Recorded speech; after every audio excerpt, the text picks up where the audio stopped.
Hey, geng-geng Evo 10. Korang nak power tinggi-tinggi 500 horse, 400 horse. Tapi shift fork korang masih standard.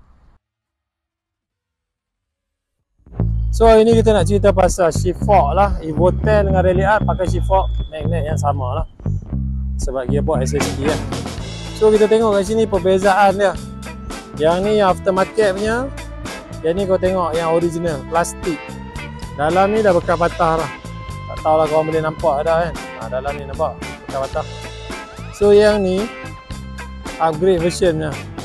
Ini dah besi ataupun aluminium lah.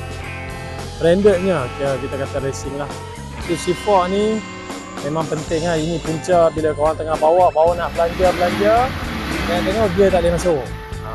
Ini yang punca dah. So dekat AFN kita ada buat lah servis untuk tukar magnet shift fork ni lah. Kat sini kalau korang nak convert Rally Art ke apa ataupun nak masuk Evo 10 ke apa semua kita ada buat. Kemudian yang ni optional lah sebenarnya. Yang ni sebenarnya nasib.